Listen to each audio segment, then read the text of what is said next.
What does it mean to find purpose in an age of distraction? To answer this question is to engage not merely in a modern inquiry, but in an ancient pursuit cloaked in contemporary garments. Throughout history, the minds of men and women have been buffeted by outer chaos and inner confusion. Yet, in this present era, with its incessant pings, endless streams of curated lives, and the temptations of dopamine driven technologies, the pursuit of purpose has taken on a form both urgent and elusive.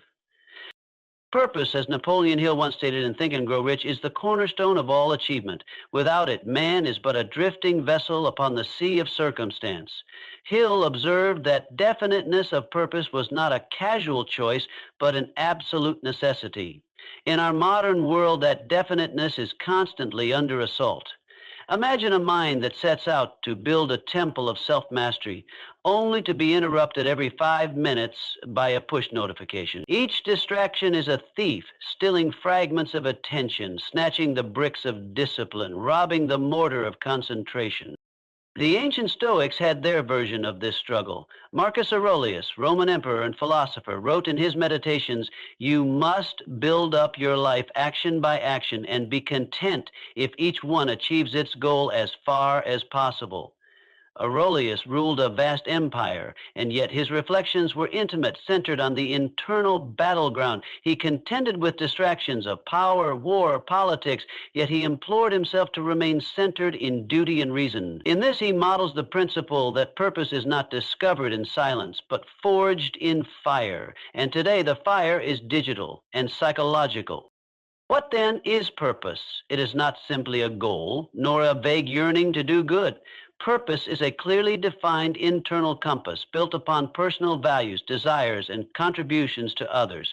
It is a union of the subjective and the objective. It is what the poet Rainer Maria Rilke hinted at when he wrote, "The only journey is the one within." In modern parlance, we might say that finding purpose is a matter of alignment between who we are and what we do. But that simplification misses the sacred seriousness of the quest.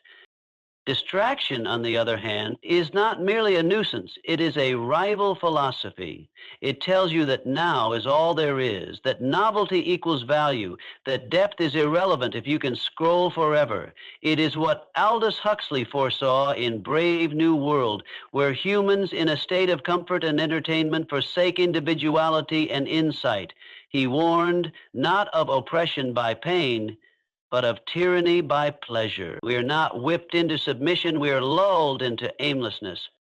So how does one find purpose amid this battlefield of the mind? First, one must practice stillness, not the passive stillness of idleness, but the active stillness of attention. Hill himself meditated not in silence, but through autosuggestion, directing his mind with definite affirmations. Modern methods echo this. Journaling, mindfulness, solitude, deep work describes the capacity for focused work as a superpower. He echoes Hill's ethos. Clarity and output are bred not in multitasking, but in monomaniacal attention to one important thing.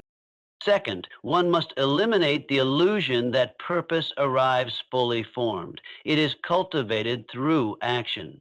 Viktor Frankl, in Man's Search for Meaning, found purpose amidst the horror of a concentration camp. He did not find it in abstract theory, but in the will to choose how to respond to suffering. Purpose, he argued, was not something to be invented, but something to be discovered. By confronting life with responsibility, in Frankl's eyes, meaning is not a luxury, it is a necessity.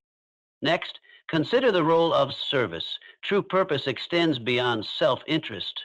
Hill observed that successful men always had some contribution to humanity, some vision beyond accumulation. Take, for example, Florence Nightingale. She transformed nursing not for prestige, but because she saw suffering and decided her life would counter it. Or Martin Luther King Jr., whose life amid distractions of political hate and personal danger was anchored in a dream bigger than himself. These lives remind us purpose is rarely convenient, often uncomfortable, but always consequential.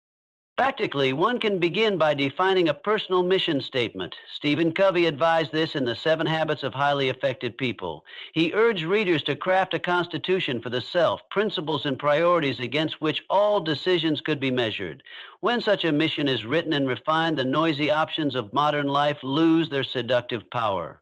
One can say no with confidence because the yes has already been chosen. Moreover, time must be mastered. In The War of Art, Stephen Pressfield describes resistance, that invisible force that stops us from doing our life's work. Distractions are resistance's minions. Therefore, time must be shaped not by the clock, but by the calendar of the soul. Purpose requires us to guard sacred hours, to block time, to turn off phones, to walk alone, to read deeply. These are not luxuries. They are lifelines. Books themselves offer portals to purpose. In Dostoevsky's The Brothers Karamazov, Ivan speaks of chaos and suffering, but it is Alyosha, the monk, who offers love as a redemptive answer. In that tension, Dostoevsky explores how man finds or denies his purpose amid existential noise. Similarly, in Siddhartha by Hermann Hesse, the titular character rejects intellectualism, hedonism, and religion until at last he finds peace by a river, a metaphor for the timeless flow of inner wisdom. These are not stories, they are mirrors. Ultimately, to find purpose in an age of distraction is to declare war on the superficial. It is to choose the depth of intention over the width of reaction. It is to say, like Thoreau in Walden, I went to the woods because I wished to live deliberately. Whether your woods are metaphorical or literal, whether your purpose is building a company or raising a child, the choice remains the same.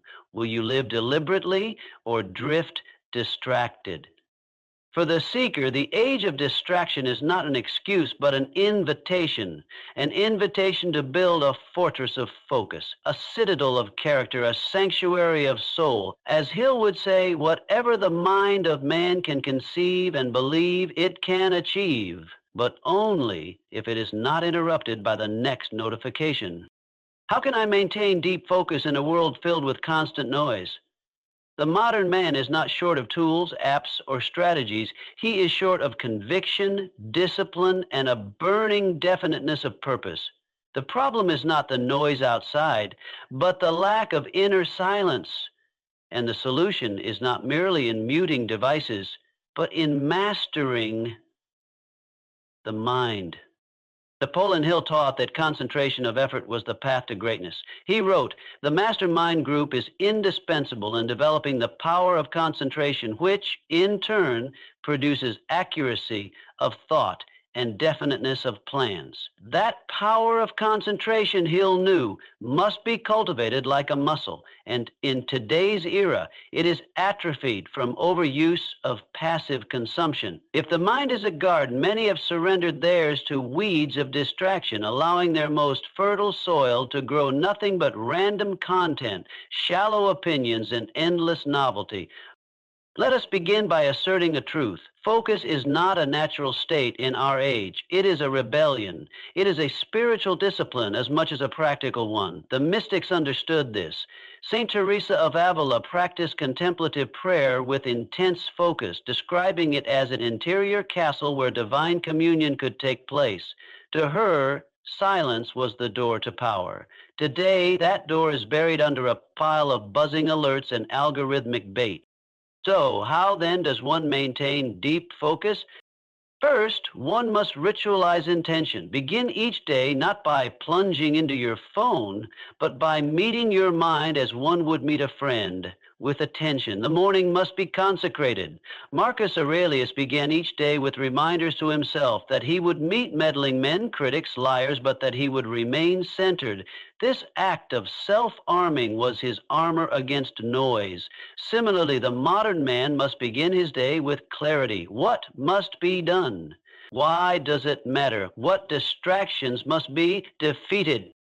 Next, the practice of time blocking becomes essential. Cal Newport, in his powerful treatise Deep Work, details how uninterrupted periods of focus yield results far greater than scattered attempts. He advocates scheduling every hour of the day, not rigidly, but intentionally. When the mind knows what it must do and when it must do it, the pull of distraction weakens. This echoes Hill's principle of a chief aim, for without one, energy leaks in all directions. Consider Thomas Edison. The man who brought light to the world also worked in darkness, long, quiet hours in his Menlo Park laboratory. His success was not accidental, but the product of monomaniacal attention to one objective at a time. He would go for hours, even days, without stopping. He said the first requisite for success is the ability to apply your physical and mental energies to one problem incessantly without growing weary. Contrast this with the average knowledge worker today who checks email every 6 minutes and social media every 10. They are not workers, they are reactors. Their creativity is auctioned to the highest bidder of attention. To restore focus, the body must also be trained. Physical rituals enhance mental performance. Ernest Hemingway wrote standing up. Beethoven took long walks in the woods with a notebook. These were not eccentricities, but strategies. Movement fuels thought. Breath controls awareness. Even the simple practice of leaving one's phone in another room can produce a profound increase in output. James Clear in Atomic Habits notes that environment shapes behavior more than willpower. If your phone is within reach, your focus is under siege. The act of creation must also be sacred. Franz Kafka wrote his greatest works in the quiet of night, after his day job, sacrificing sleep for solitude. He said, "A non-writing writer is a monster courting insanity." Focus for him was not optional, it was existential. So, too, for the modern creator. To produce anything of meaning requires sustained attention. The novelist must write, the entrepreneur must build, the teacher must think, and all must protect their sacred hours like one would guard a treasure. And let us not ignore the emotional side of focus. Many turn to distractions not because they are weak, but because they are wounded. Fear of failure, fear of criticism, fear of success. These are powerful ghosts that haunt the mind and make distraction a soothing drug. But purpose must conquer fear. Hill understood this well. He wrote of the 6 basic fears and how they enslave man. To focus deeply, one must wage war on these inner tyrants. Meditation, therapy, journaling, confession. These are not mere practices, but tools of liberation. Books, again, are mentors. In The Power of Now, Eckhart Tolle teaches that presence is the antidote to anxiety. Focus, he says, is not just practical, it is spiritual. It is the art of being where you are. Similarly, Csikszentmihalyi in Flow describes how the deepest fulfillment comes when one is fully absorbed in a task. Time fades, ego fades, only the work remains. That is the fruit of focus, not just productivity, but transcendence. Finally, remember the words of Steve Jobs, who, though a master of innovation, was also a master of saying no. He said, "Focus is about saying no to the 100 other good ideas." It is not that distraction is always evil, it is that it is often seductive. It whispers just one quick glance and steals hours. The focused individual must become a ruthless gatekeeper of attention, not with bitterness, but with clarity. To maintain deep focus in a noisy world is to choose greatness over ease. It is to become what Hill called an accurate thinker, one who separates fact from opinion, the essential from the trivial. It is to live not on the surface of things, but in their marrow, to think, to work, to create with power. The world does not need more information. It needs more men and women of depth. Thinkers, doers, builders, poets who can dive beneath the noise and bring forth something real.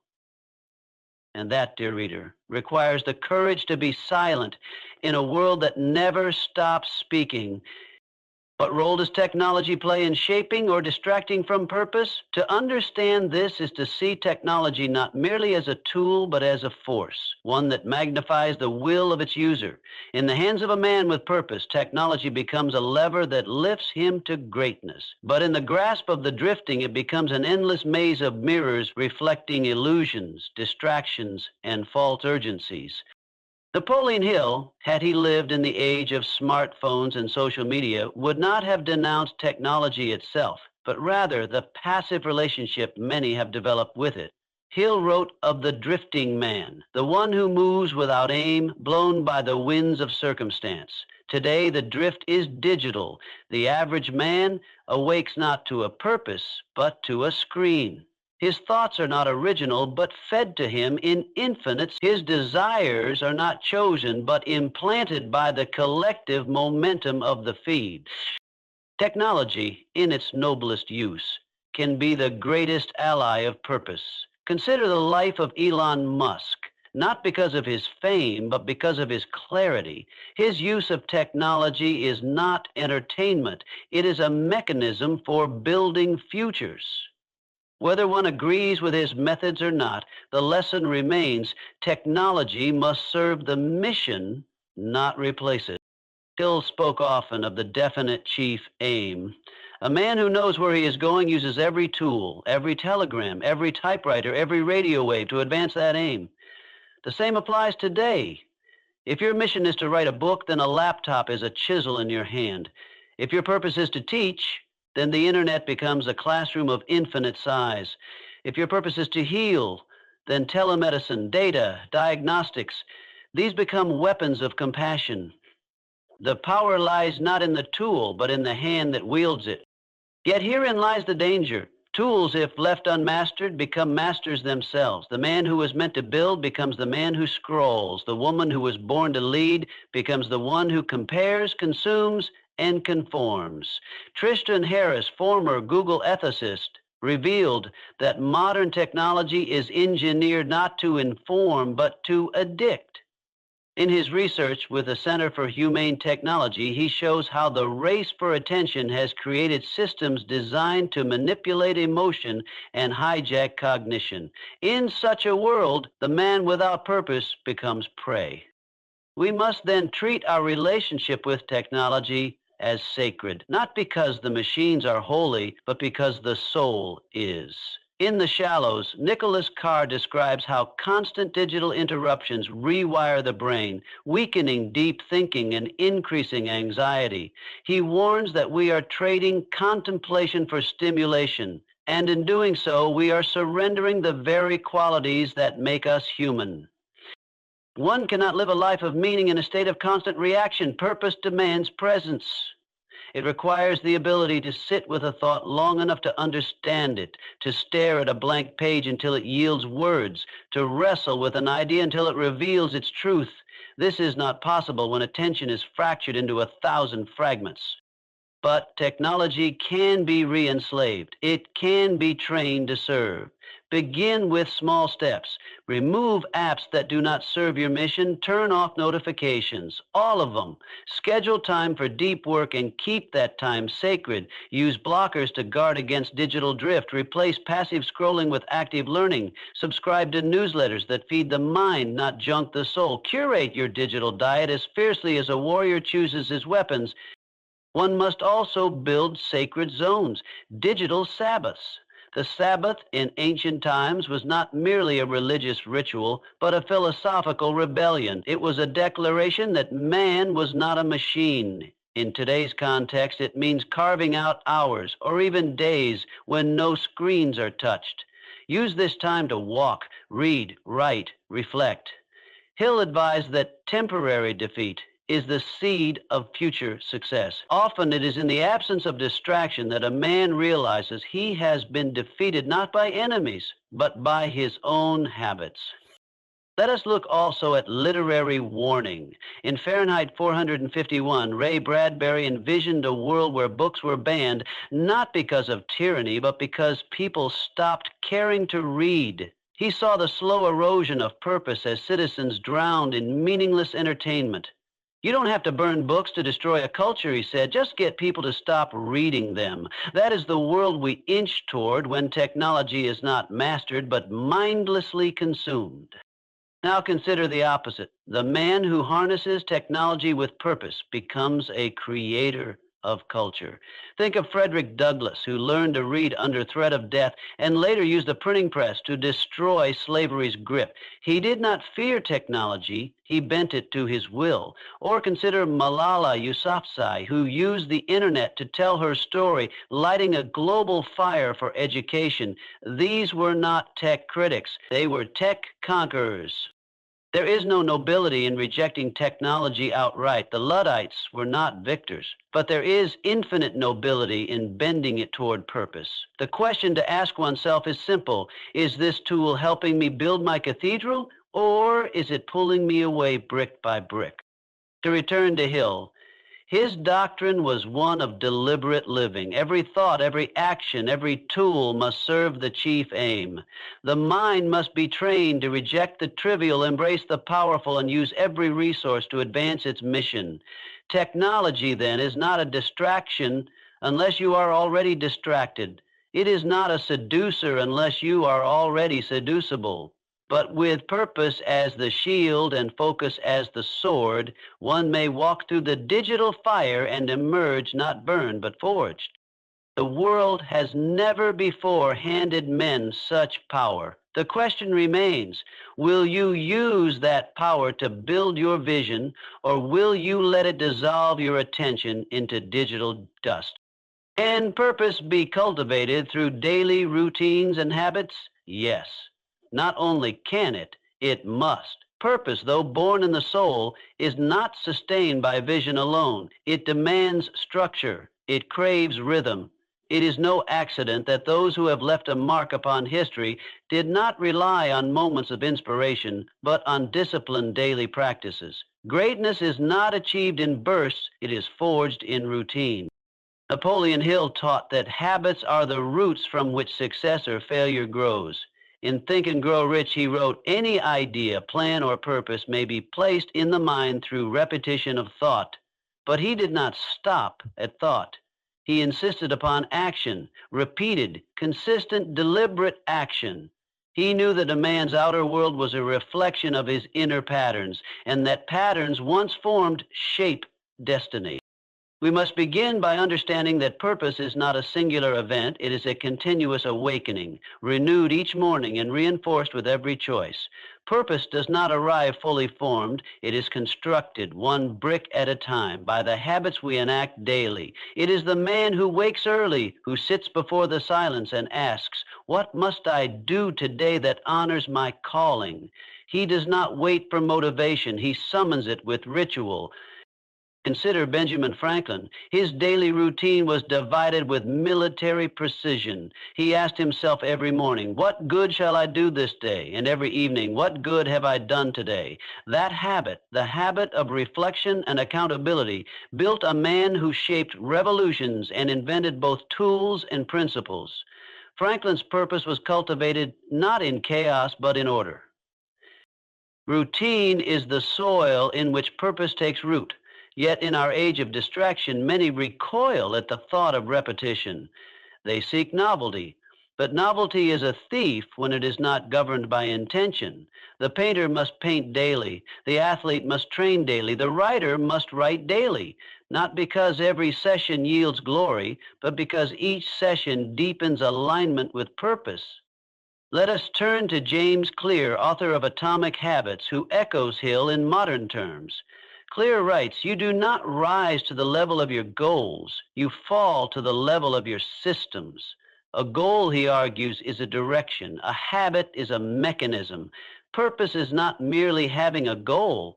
It is building a life that moves toward that goal automatically. One must therefore begin small. If your purpose is to become a thought leader, your daily habit may be to read deeply for 30 minutes and to write with clarity for an hour. If your purpose is to serve through health and healing, your habit must include study, practice, and care of your own body. If your purpose is to raise children with strength and virtue, your habit must be presence, listening, and consistency. But habit must also be protected. For every purpose-driven habit, there are dozens of habits that distract. Scrolling aimlessly, speaking negatively, consuming without discernment, these are weeds in the garden. And the disciplined man is a relentless gardener. He prunes, he removes, he protects his routines from corrosion. Even the spiritual masters understood this. The monks of Mount Athos rise at dawn, pray at fixed hours, eat modestly, labor quietly, and read sacred texts daily. Their purpose, communion with the divine, is not left to chance. It is hardwired into ritual. So too must the modern man build his own monastery of habit, even amid the noise. Let us examine also Viktor Frankl, who found purpose in the most unthinkable of places, the Nazi concentration camps. In Man's Search for Meaning, he wrote, "Those who have a why to live can bear almost any how." Yet Frankl's strength was not only his mental resolve, it was his daily spiritual practice. He composed lectures in his mind. He helped fellow prisoners find hope. He reflected every night on meaning. These were his habits. They kept his soul intact while his body starved. Purpose thrives where discipline lives. It cannot breathe in chaos. Charles Dickens wrote 2,000 words a day, every day. Beethoven composed each morning after a strict coffee ritual, precisely 60 beans per cup. Haruki Murakami rises at 4 a.m., runs 10 kilometers, and writes for 5 hours every day. Their genius was not erratic, it was rhythmic.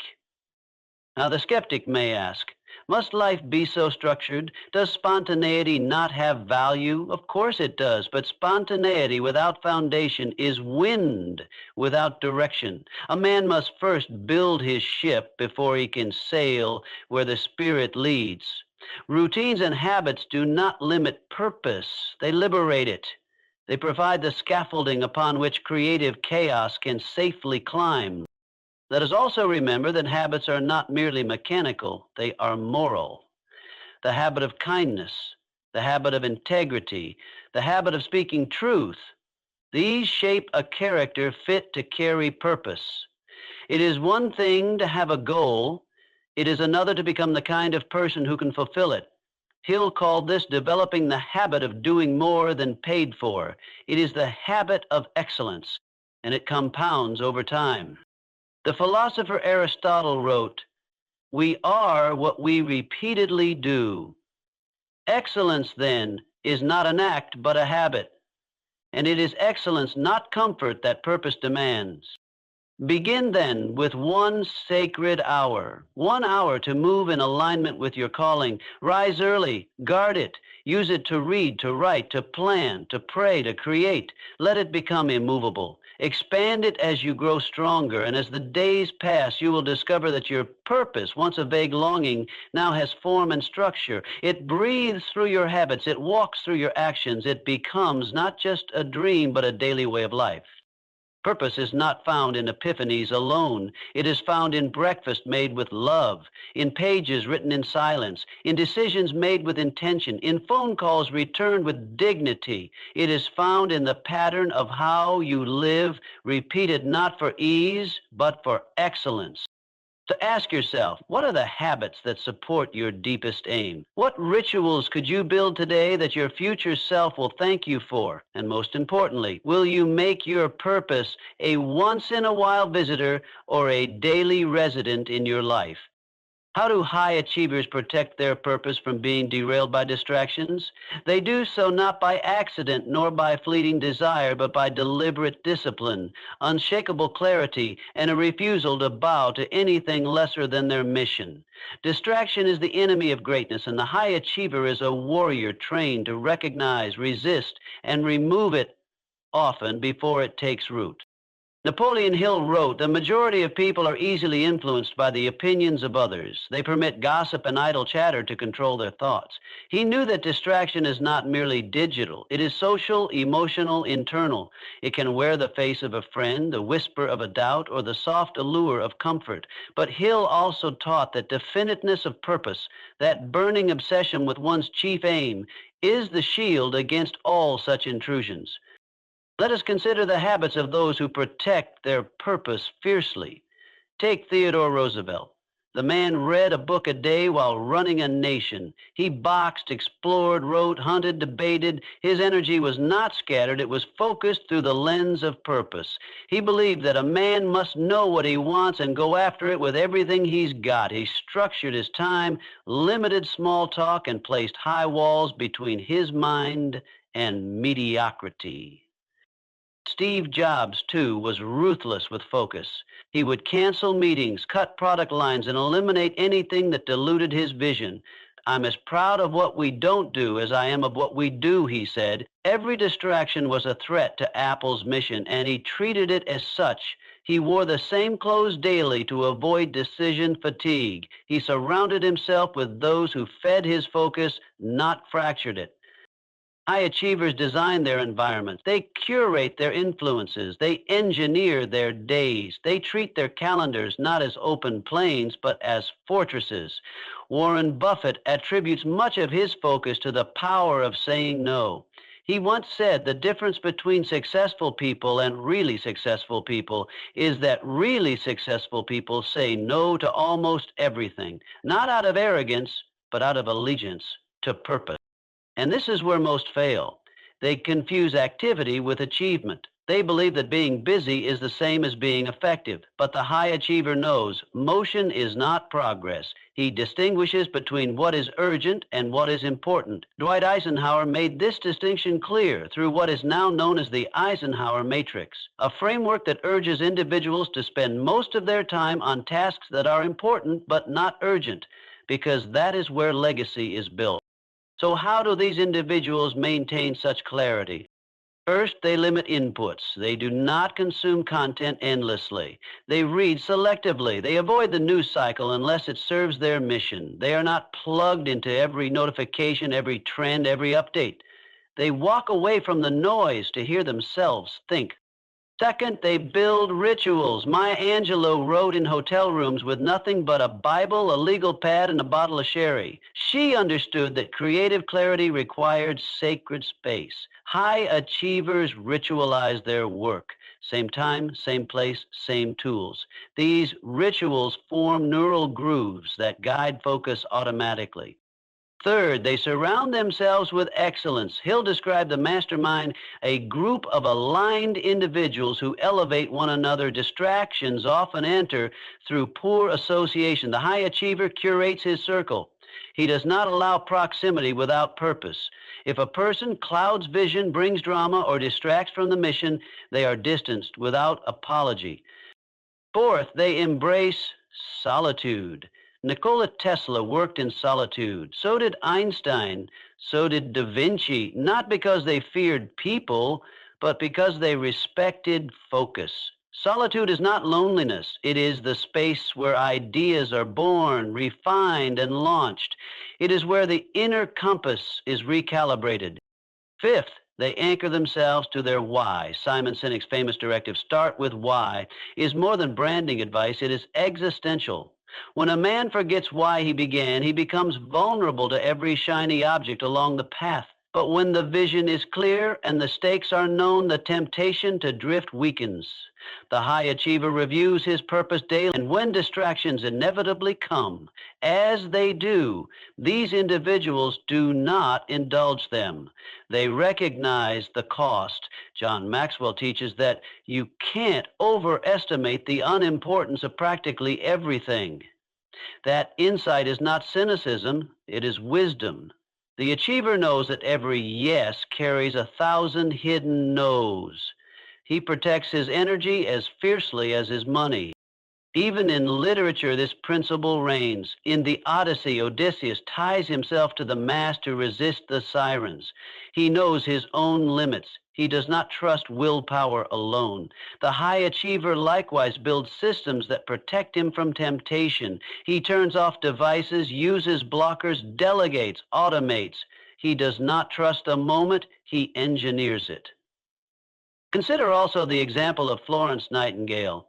In a time when women were discouraged from pursuing medical reform, she ignored ridicule and opposition and worked 12-hour days reorganizing sanitation systems in war hospitals.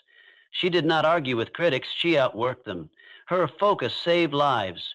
Her refusal to be distracted by social norms transformed modern nursing. The truth is, distraction is not accidental, it is designed. Tech companies, advertisers, and media outlets spend billions to capture and commodify your attention. The high achiever understands this. He does not see distraction as a moral failing, but as a tactical war. He plays defense and offense. He guards his mornings, he plans his weeks, he eliminates digital clutter. And what of failure? Does distraction never win? Of course it does. Even the greatest falter. But the difference lies in recovery. The high achiever does not wallow. He resets quickly. He examines the breach, strengthens the wall, and returns to the mission. This is how purpose is protected, not with passive hope, but with active discipline, with systems, with solitude, with people who sharpen, not scatter, with unwavering allegiance to the mission. Purpose is not something one remembers occasionally. It is something one lives daily, in every yes and every no. So ask yourself, what must you eliminate to stay aligned? What systems must you build to stay protected? And most importantly, is your current life worthy of your future vision? Or is it slowly draining it away, one distraction at a time? Is there a connection between mindfulness and discovering one's purpose? Most certainly, and it is profound. For how can a man find his true path if he cannot first still his own thoughts long enough to hear the whisper of his inner calling? In this age of noise, the ability to be mindful, to be fully present, to observe without judgment, to quiet the turbulent sea of thought is not a luxury, it is a necessity. Mindfulness is not separate from purpose. It is the gateway to it. Napoleon Hill, though writing decades before the word mindfulness entered popular speech, understood its essence. When he wrote of definitiveness of purpose, he described it as the ability to focus the mind upon one chief aim until it becomes an obsession. He spoke of autosuggestion, of the need to quiet external chatter and fix one's attention on a single dominating desire. This is mindfulness applied to ambition. But to discover purpose in the first place, to recognize what is true for you and not an echo of others' expectations, you must learn to become still, for purpose is not shouted, it is whispered. And if the mind is filled with the static of fear, comparison, regret, or desire, that whisper is drowned. Consider the Buddha, who left his palace not to conquer the world, but to conquer himself. In silence under the Bodhi tree, he faced the chaos of his mind and found not a doctrine, but a path, the middle way. His purpose emerged not in striving, but in seeing, in witnessing suffering, understanding its cause, and committing to its end. Mindfulness was the soil in which his purpose took root. The modern seeker, too, must begin with presence. Jon Kabat-Zinn, one of the pioneers of mindfulness in the West, defines it as paying attention in a particular way, on purpose, in the present moment, and non-judgmentally. That is a prescription not only for peace, but for clarity. For when the fog of distraction lifts, what remains is what has always been. Your core values, your dormant visions, your intuitive sense of what you were made to do. Viktor Frankl, in Man's Search for Meaning, taught that meaning can be discovered through three paths: through work, through love, and through suffering. But in all three, the precondition is awareness. The man who rushes through his work will never see its deeper value. The man who loves without attention will mistake attachment for devotion. The man who suffers without reflection will become bitter, not better. Frankl wrote, "Between stimulus and response, there is a space. In that space is our power to choose our response. That space, that pause, lies the power to choose a new direction, to reject distraction, to say yes to calling. Let us look also to the life of Leonardo da Vinci. His notebooks are filled not just with inventions, but with observations of light, of anatomy, of movement. His genius was rooted in his attention. He noticed what others overlooked. He lingered where others skimmed. And through that attention, he discovered his purpose, not as a painter or inventor or engineer, but as a seeker of truth in all its forms. In The Power of Now, Eckhart Tolle reminds us that the mind often clings to either the past or the future, and in doing so, it misses the only place purpose can be acted upon, the present. He writes, realize deeply that the present moment is all you ever have. Make the now the primary focus of your life. The man who does so becomes available to insight. He hears what his frantic self could not. To practice mindfulness, then, is not merely to sit cross-legged in silence, though that is a noble beginning. It is to live awake, to listen fully in conversation, to taste food without screens, to write without checking messages, to walk without headphones. It is to return again and again to this moment, because this moment is where direction is given. Even great strategists understood this. Miyamoto Musashi, in the Book of Five Rings, emphasized clarity in the present as a necessity in battle. Perceive that which cannot be seen with the eye, he wrote. That perception, inner, subtle, sharpened by attention, is how warriors, artists, leaders, and thinkers have always found their true north. But mindfulness also protects purpose once it is found. It prevents drift. It reminds the achiever in moments of temptation or fatigue why he began. It offers perspective when the goal seems distant. It reveals when one's actions have become mechanical and hollow. It invites course correction. A man may have purpose and lose it, not through betrayal or catastrophe, but through unconsciousness.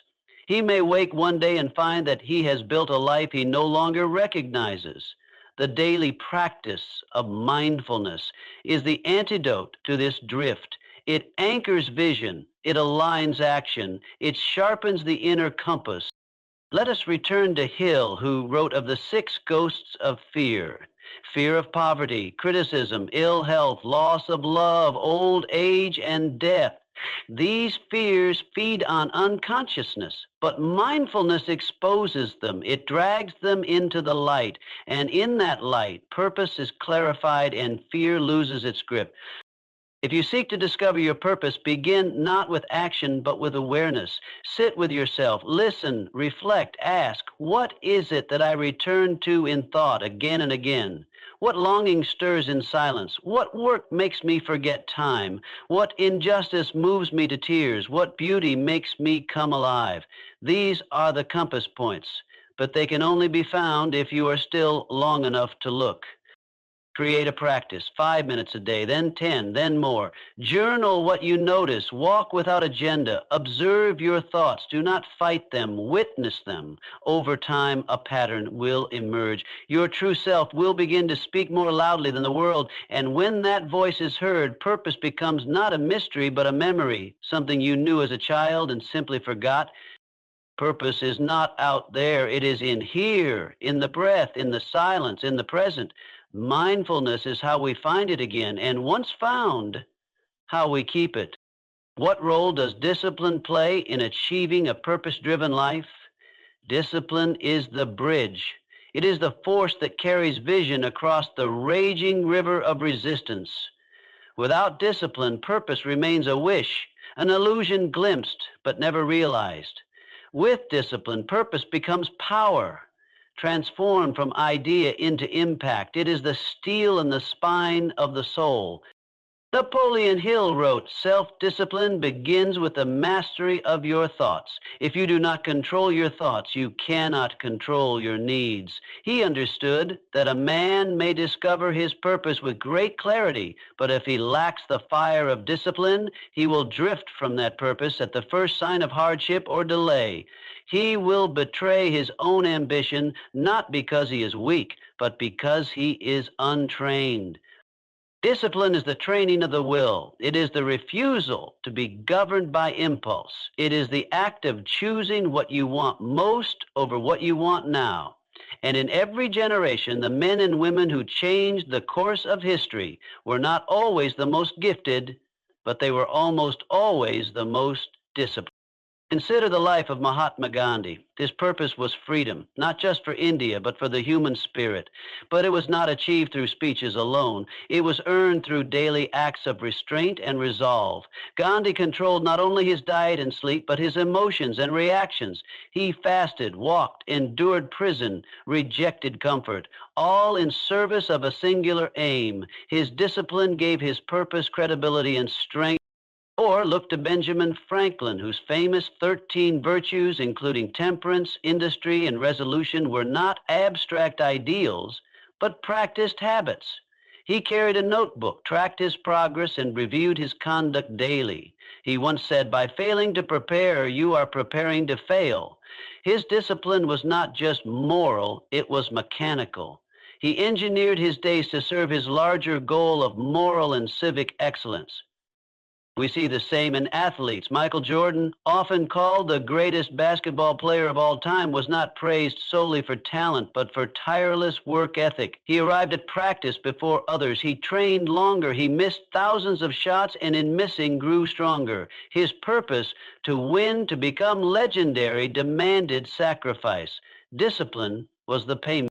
But let us not mistake discipline for drudgery. True discipline is not punitive, it is empowering. It gives the individual control over his future. In Meditations, Marcus Aurelius writes, "You have power over your mind, not outside events. Realize this and you will find strength." That realization is the birthplace of discipline. When a man accepts that freedom is not the absence of restraint, but the result of well-chosen restraints. To live with purpose, then, one must build systems. It is not enough to hope that motivation will visit. Motivation is fickle. It depends on mood, weather, opinion. But discipline, when trained, is steady. It is a companion, not a guest. James Clear in Atomic Habits teaches that systems beat goals. He writes, "You do not rise to the level of your goals, you fall to the level of your systems." The disciplined man builds rituals. He designs his mornings. He schedules his energy. He eliminates decision fatigue. He guards his environment. Purpose is kept alive, not just by passion, but by planning. And this is the trap of our era, the glorification of passion without perseverance. Many chase what excites them, but abandon it when it bores or bruises. The truth is that every purpose, however noble, will demand endurance. Every meaningful pursuit will involve repetition, rejection, and resistance. Discipline is what allows the dreamer to continue when the dream becomes difficult.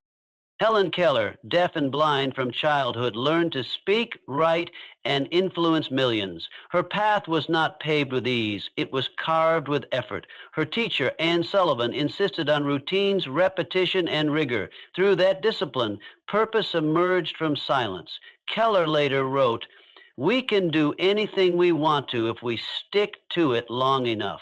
That sticking is discipline." And yet, discipline must not become rigidity. The purpose-driven life is not a life of robotic obedience. It is a life of conscious commitment. Discipline is the art of aligning your behavior with your beliefs, of choosing what matters over what distracts. It requires reflection, course correction, self-compassion. Even in literature, this truth holds. In Les Miserables, Victor Hugo's character, Jean Valjean, transforms not through sudden inspiration, but through years of disciplined moral effort. He resists temptation, builds a business, adopts a child, protects the innocent, Each act is a choice, a discipline of conscience. His redemption is earned not in a moment, but over a lifetime. In his own life, Hugo was a model of discipline. He wrote from 6 to 11 each morning without exception. He locked away his clothes so he couldn't leave the house before writing. His books were not accidents. They were victories of will. This is the essence of the matter. Purpose is a flame, discipline is the oil. Without the daily act of feeding it, even the brightest vision will flicker and die. But with the right habits, that flame becomes a beacon, lighting the way not only for the one who carries it, but for all who follow. And to live with discipline, begin with small, non-negotiable acts. Rise at the same time, write a page a day, exercise, reflect, limit consumption, practice restraint in speech, create before you consume, keep promises to yourself. These are not rules, they are roots. And when you fall, and you will begin again. For discipline is not perfection, it is persistence. It is the willingness to return again and again to the work, to your calling, to your higher self. As Hill wrote, the world has the habit of making room for the man whose words and actions show that he knows where he is going. But to walk that path, you must walk it daily, not just in thought, in deed. How can someone balance ambition and inner peace in their pursuit of purpose? This is the eternal tension. To strive without strain, to reach without losing one's center, to walk boldly toward the mountain without forgetting the stillness of the valley. It is a question that confronts every man who seeks to do great things without becoming consumed by them. And the answer is not found in either extreme, but in the sacred union of both. Napoleon Hill, though a champion of desire, was not blind to this tension. He wrote, "There can be no happiness except where there is peace of mind." Yet in the same breath, he urged men to cultivate burning desire, to set goals so compelling that they override fear. How, then, can one chase destiny and still rest easy at night? The answer lies not in compromise, but in harmony. A higher synthesis between action and awareness. Ambition is the engine. It drives men to invent, to lead, to build, to speak, to write, to serve. Without it, we atrophy. The world stagnates. Civilization itself is the child of ambition. From the pyramids to the moon landing, from Shakespeare to Silicon Valley, it is ambition that awakens the slumbering giant within. But when untempered, ambition becomes a tyrant. It enslaves rather than empowers. It blinds rather than reveals. It whispers lies that your worth is in your output, your love in your performance, your peace in your next accomplishment. And so the man who began his journey in freedom ends it in bondage, having traded his soul for a crown of fire. Inner peace, on the other hand, is not passivity. It is not the absence of ambition, but the presence of alignment. It is the stillness that reminds us why we began. It is the clarity that burns away ego and reveals essence. Peace is not stagnation. It is power rightly directed. It is the compass that ensures ambition serves purpose, not pride. Look to the life of Marcus Aurelius, Roman emperor and philosopher. He ruled an empire, led armies, judged nations, yet each night he wrote in his journal reminding himself to be humble, to accept what cannot be controlled, to live in accordance with nature. His book, Meditations, is not the cry of a conqueror, but the prayer of a servant to something higher. He was ambitious, but not restless. His ambition flowed from his duties, not his desires. That is balance. Or consider Helen Keller.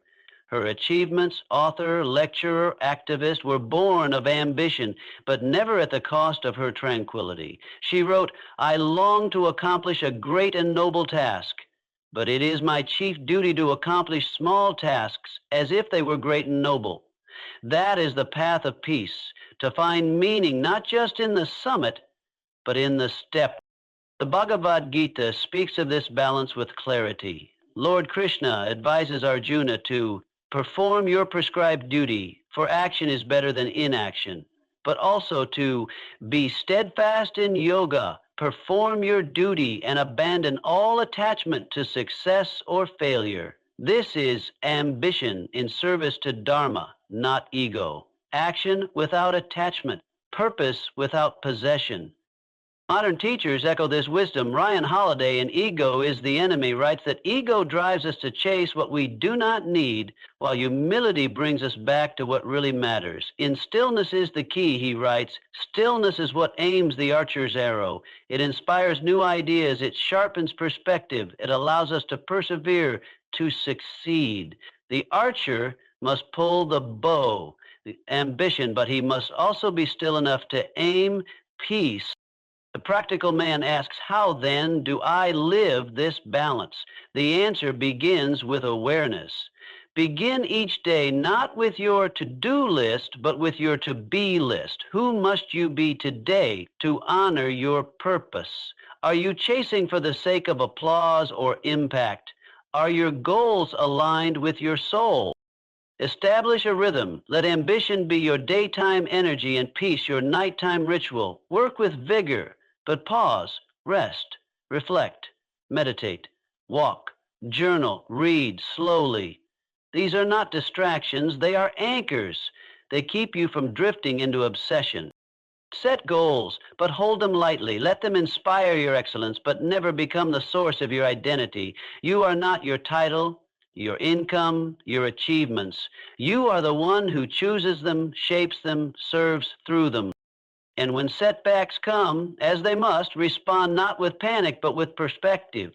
Peace is not the absence of challenge. It is the presence of grace under fire. Abraham Lincoln, during the Civil War, endured tremendous pressure, yet sought solace in poetry, in reflection, in silence. His ambition was to preserve the Union, but it was his inner peace that preserved him. Examine also the life of Nelson Mandela. Imprisoned for 27 years, he emerged not bitter but balanced. He pursued justice with fierce determination, yet practiced forgiveness with equal strength. His ambition did not steal his soul. His peace restored it.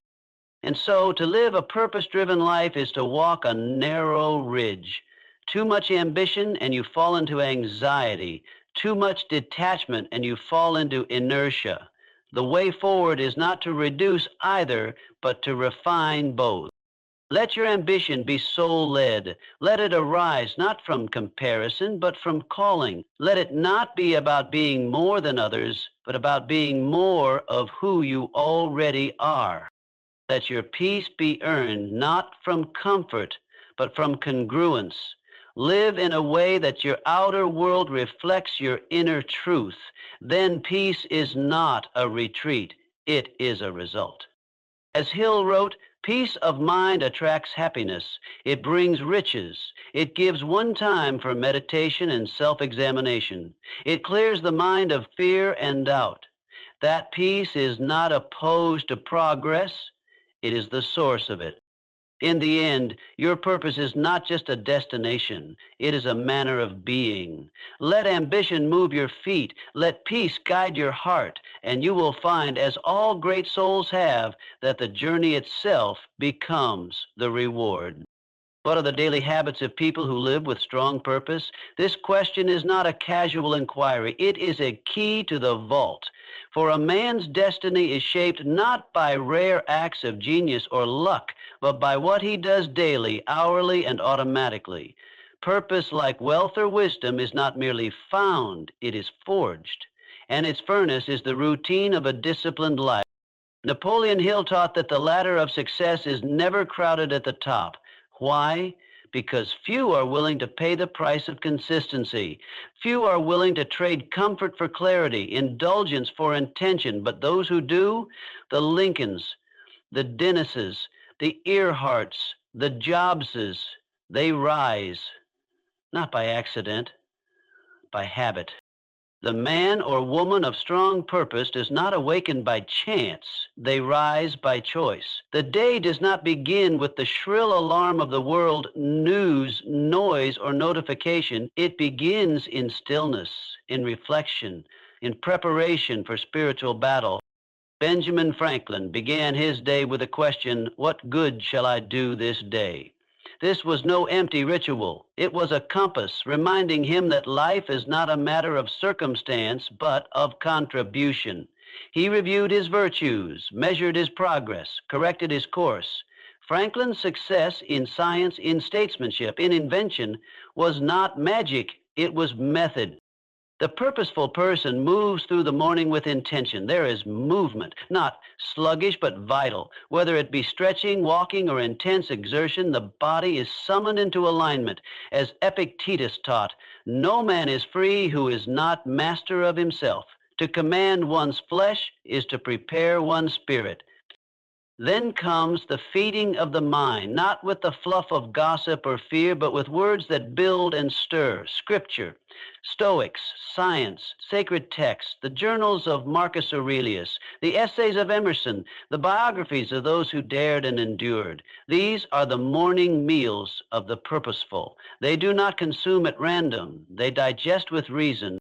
Next, they plan. The day is not a series of interruptions, but a mission. Goals are reviewed, priorities set, time blocked. The Eisenhower matrix or Ivy Lee method. These are tools, not constraints. The purpose-driven person knows that freedom lies not in doing everything, but in doing the essential. Cal Newport calls this deep work. The ability to focus without distraction on cognitively demanding tasks. Purposeful people schedule this time as sacred. They go dark to the world to go deep into their work. This is how books are written, inventions made, revolutions sparked. Not in multitasking, but in mastery. A day they pause not to collapse, but to recalibrate. They walk, reflect, eat mindfully. They check not the number of emails, but the quality of effort. Seneca wrote, "It is not that we have a short time to live, but that we waste much of it. The purposeful man does not waste, he invests." Afternoons may involve meetings, collaborations, corrections, but even in the chaos of the world's demands, there is a calm center, a sense that this hour too belongs to purpose. Whether building a business or feeding a child, whether commanding armies or answering phones, they bring presence, for they know, as Brother Lawrence discovered in his monastery kitchen, that peeling potatoes with love can be a sacred act. Evening comes. Here lies the great differentiator. While others escape into sedation, the blur of entertainment, the fog of alcohol, the scroll of meaningless distraction, the purposeful person reflects, journals, reads, connects with family, prays, asks, did I live today with intention? Did I align with what matters? What must I improve tomorrow? The Stoics practice this nightly. In Letters from a Stoic, Seneca wrote of this evening review, "When the light has been removed and my wife has fallen silent, I examine my entire day." This is how character is built, not in bursts, but in the sculpting of self. The purposeful also prepare for sleep with reverence. They understand that rest is not idleness, but renewal. The bedroom is not an entertainment zone, it is a sanctuary. Screens dim, gratitude is offered. The subconscious is seated with vision and peace. Consider also the role of boundaries. Purposeful people guard their time as one guards a flame in a storm. They say no often and without apology. They decline the good to protect the great. In The One Thing, Gary Keller writes, "Success is about doing the right thing, not about doing everything right." This principle governs their schedule. Habits of purpose extend beyond the calendar. They include speech, words of truth, not gossip. They include spending, investments in learning, and giving, not in indulgence. They include posture, upright, alert, ready, for the outer reflects the inner. There is, too, the habit of service. The purposeful ask not just, what do I want, but whom can I help? They understand, as Hill did, that it is literally true that you can succeed best and quickest by helping others to succeed. So they volunteer, teach, give, mentor, not as charity, but as strategy. For purpose expands when shared. And when hardship strikes, as it always does, they do not abandon their habits. They double down. In suffering, they find strength. Viktor Frankl, in the crucible of the concentration camps, discovered that those who survived were often those with purpose and with habits of resilience. He wrote, "Those who have a why to live can bear almost any how." Purpose was not a luxury, it was a lifeline. The habits of the purpose-driven are not glamorous. They do not always photograph well, but they compound. Like water shaping rock, like seeds becoming forests, these simple acts, repeated, become fate. And so, if you would live a life of fire, begin with the flint of habit. Wake with intention. Feed the mind, move the body, guard your focus, reflect each night, and serve with joy. For in the end, the difference between those who wish and those who fulfill, between those who drift and those who lead, is not talent, not fate, not chance. It is habit. How can someone rediscover purpose after a period of distraction or burnout? This question is not merely academic, it is deeply human. It speaks to the man who has climbed the wrong ladder only to find it leaning against the wrong wall. It speaks to the woman who gave her all to a vision, only to wake one day with ashes in her mouth. It speaks to you if you have ever felt the weight of exhaustion, the emptiness of distraction, or the sting of wasted time. And yet the good news, the great news is that purpose can be rediscovered. And when it is, it returns not as a whisper, but as a roar. Napoleon Hill would not have us pity the man who is lost. He would challenge him. He would remind him that out of confusion, greatness is born. Every adversity, every failure, every heartache carries with it the seed of an equal or greater benefit. Burnout, then, is not the end. It is the invitation. It is the call to return, not to who you were, but to who you are meant to become. But how does one answer that call? The first step is to pause. This is not weakness, it is wisdom. The world screams, go faster, but wisdom whispers, go deeper. In The Power of Now, Eckhart Tolle reminds us that presence is the beginning of all transformation. When you are distracted, you live everywhere but here. When you are burnt out, you operate from fumes, not fire. Purpose cannot be heard in the noise. It speaks in silence. Great space. Stop doing and start being. Look to Christ in the wilderness, Buddha under the Bodhi tree, Moses on the mountain. Each found clarity in solitude. Step away, disconnect, let your nervous system reset, let the fog lift. Then ask the deeper question, what matters now? Not what did I want 10 years ago? Not what do others expect, but right here in this moment, with all I have seen, suffered, and survived, what calls to me? The person returning to purpose is not the same person who left it.